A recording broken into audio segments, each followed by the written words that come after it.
Siempre en su casa presente está el bodeguero y el cha-cha-cha. Vete a la esquina y los verás, y atento siempre te servirá. Ende enseguida, corre allí, que con la plata lo encontrarás. Del otro lado del mostrador, muy complaciente y servidor. Bodeguero, ¿qué sucede? ¿Por qué tan contento estás? Yo creo que es consecuencia de lo que en moda está. El bodeguero bailando va, y en la bodega baila así. Entre frioles, papaya y el nuevo ritmo del cha-cha-cha. Hello again and welcome to season 3 with Cooking with Mr.Sockavello. I have got a delicious meal planned for you today. We are going to go all out with the deluxe steakhouse treatment for you, the fans and viewers. Okay, I'm going to be making a New York steak and salmon with asparagus and a fantastic baked potato. Let's get into this. This will be the crowning achievement of Delicioso dishes for season 3. So, this is what we're going to be preparing. I got a nice piece of salmon. I got a nice New York steak. I got some asparagus. And I've got some delicious baked potatoes ready to eat. So, first thing you are going to want to do is get your baked potato prepped. Now, what I like to do is I wash my potatoes really well, and I want to poke holes with a fork on all sides of the potato to let that moisture out and let the delicious seasonings in. So, you poke your holes in your potato. What something I like to do is take a paper towel after you poke them and rinse them and dry them all off so that the outside of the potato is dry. Now you could take a stick of butter and rub that potato with the butter. Make sure you get the potato in all the little fork holes, or excuse me, get the butter and all the little fork holes and cover it with butter. And then I want you to add some Lowry's garlic salt. Okay, sprinkle that thing with garlic salt so it's nice and coated. That's going to give the crust a delicious salty, crisp flavoring. And then I want you to wrap it with aluminum foil. Now, this potato wrapped in foil, you're going to want to bake it for about an hour. Okay, so just plan on an hour baking your potato. Now, what I like to do is I put it in the oven for about 30 minutes. And then when I get my barbecue grill going, I will take the potato out of the oven and just put it on the grill, turn the oven off to save gas or electricity or whatever, and just you let the grill do the rest of the work. So here you go. I poke the holes in the potato. I cover it with butter. I season it with the Lowry's garlic salt, and I wrap them up into two delicious potato nuggets of deliciousness. Now, I get those into the oven and cooking, about 400, 425, 30 minutes until you get your grill started and hot. Now, the steak, I like to rinse the steak off and I like to dry rub this with seasoning. Now, if you're cooking a low quality or cheap steak, you might want to use a meat marinade or a meat tenderizer.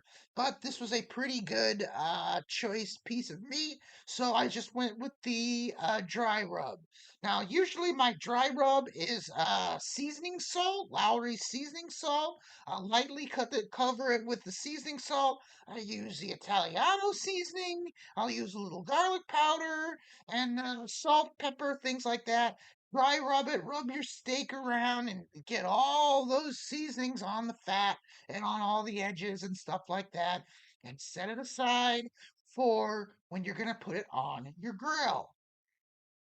Now, this thing seasoned is ready for the grill. Now, I like to do it about 400 to 425, depending on your grill, how high the burners are away from the grill. The grill pieces of the grill, you know what I'm talking about, the little grates. And like 10 minutes on a side, and then I flip it and do it about 8 minutes.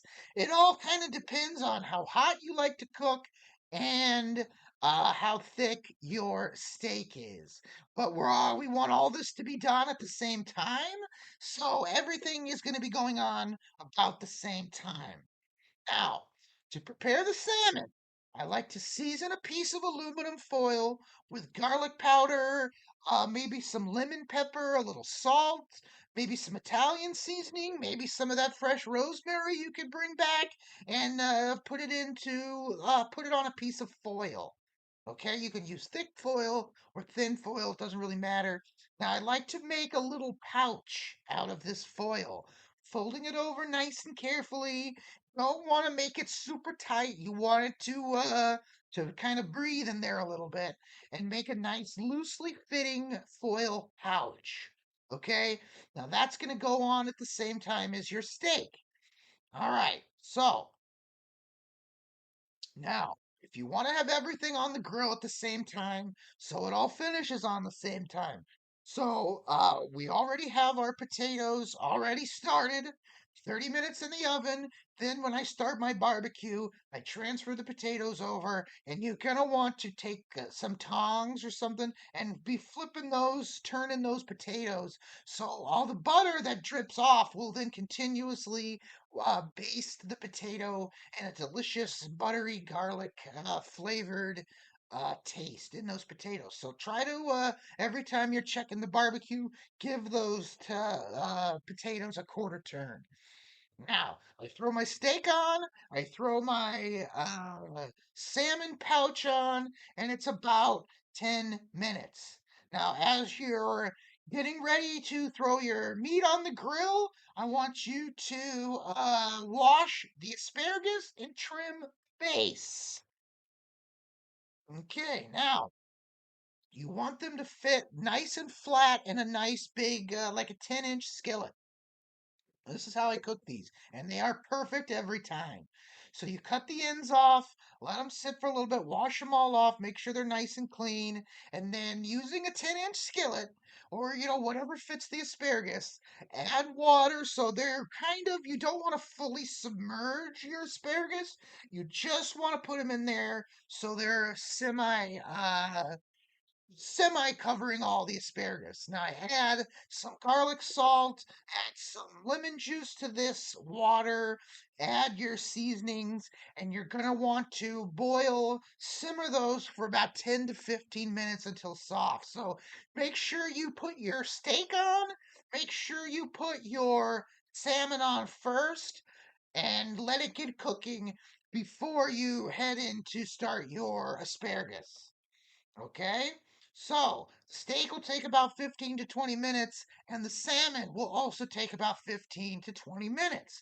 It's about 10 to 12 minutes, then you flip it, cook it another 8 to 10 minutes. Now, this all depends on how big of a piece of salmon you're doing, how big of a steak you've got. But if you wanted to cook a giant side of salmon, it would probably take a little bit longer, depending on you're gonna have to check it, but it depends on kind of how you're doing this.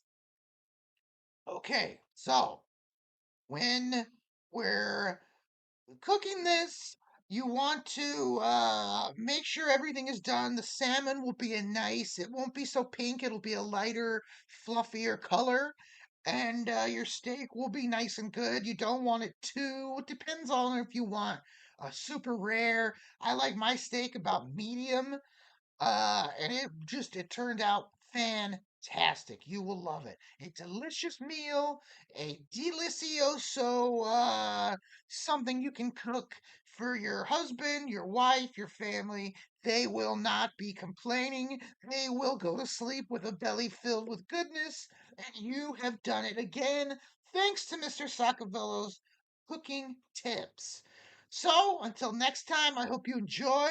Cook yourself a delicious dish and make sure to always tag Mr. Scockavello with your dishes. All right, I will see you guys next time for sure.